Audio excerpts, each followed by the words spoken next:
الرحيم الحمد لله رب العالمين وأفضل الصلاة وأتم التسليم على سيدنا ومولانا وحبيبنا وشفيعنا Muhammad.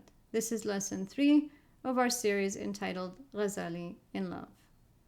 Now that we've spoken about the practical, we need to go back to the theoretical. This is how tasawwuf works. It has a practical element and a theoretical element, and both are necessary to progress on the path, and especially in environments where practice alone is not sufficient to protect the mind and heart on its spiritual journey to God. So, the reason we begin with sidq is due to the following maxim. الحكم على الشيء فرع عن تصوره. Before you can pass a valid judgment on anything, morally, legally, or intellectually, you must first properly conceive and understand it. This foundational maxim is typically invoked in the context of usūl al-fiqh, but it equally governs the inner usūl of fiqh, what we may call the epistemic spiritual groundwork of sound judgment.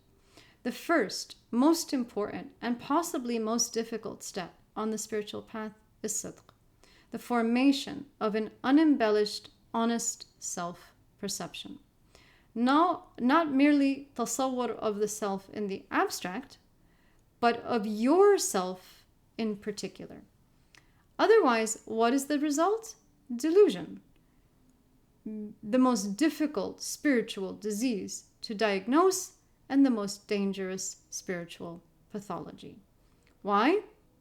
لأن من صح تصوره صح حكمه ومن فسد تصوره أفسد الأحكام كلها أصلا وفرعا.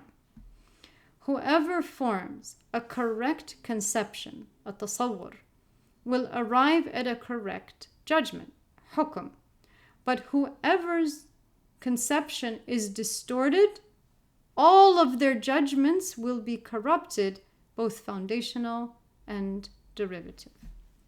This maxim, when understood as both a legal epistemic principle in the domain of fiqh and usūl, and a spiritual epistemic principle in the domain of tasawwuf, yields a profound continuum.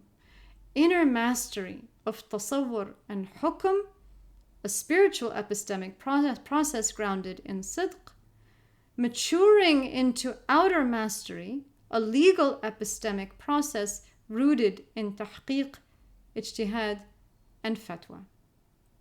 And this is what we teach at Sayyida Nafisa Seminary. This integration is the essence of metafiqh. And this continuum shows why metafiqh is absolutely necessary in training the next generation of jurists. For the challenges of the modern world are immense, and the Sharia can only respond to them authentically from a place of existential grounding, where the clarity of inner truth meets the rigor of legal judgment. Now, in human interactions, this maxim is the reason why people take great offense to fard at-tasawwur, or what we call passing judgment over others.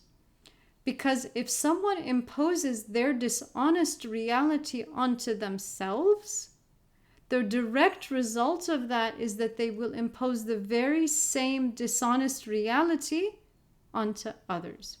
And this is where it gets sticky.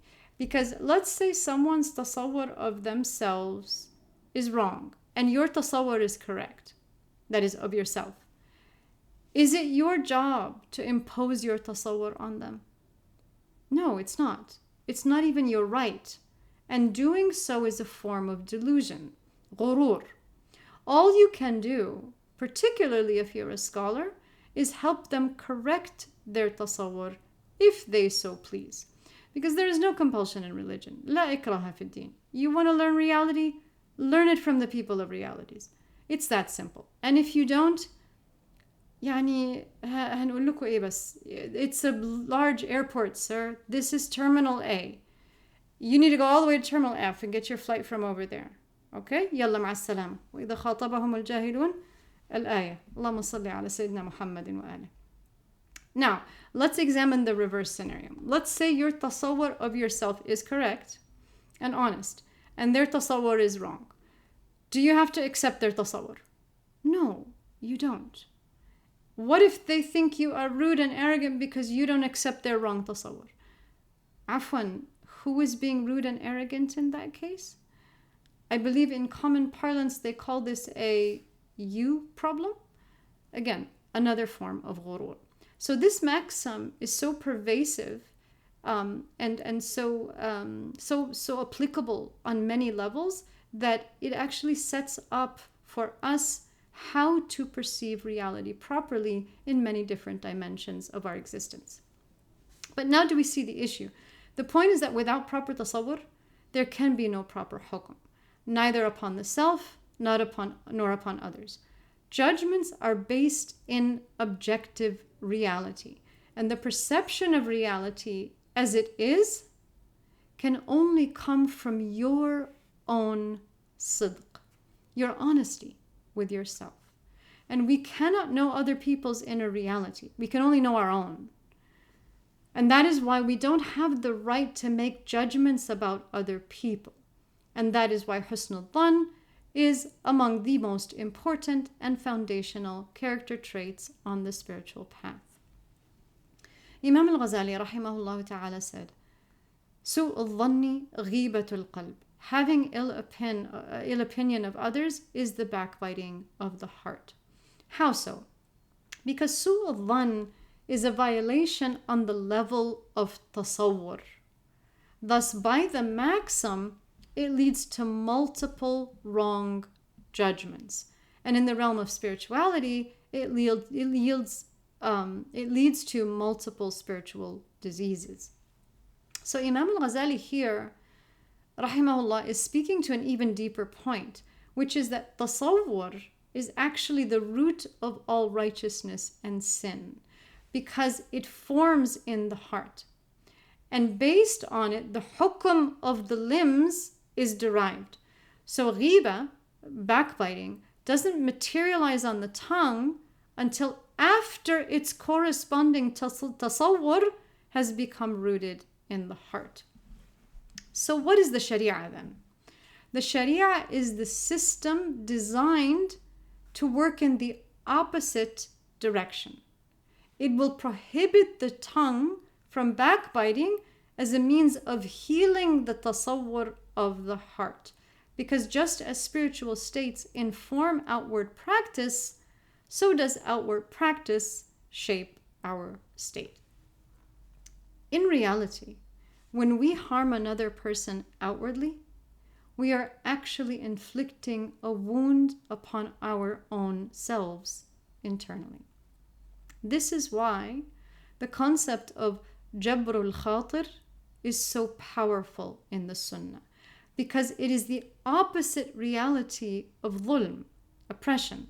When we sincerely seek to uplift another person, we are actually bringing about inner healing to ourselves. And the upliftment of people is not through empty social media slogans. It is through the fulfillment of people's basic needs, through the formative and generative relationships in our lives.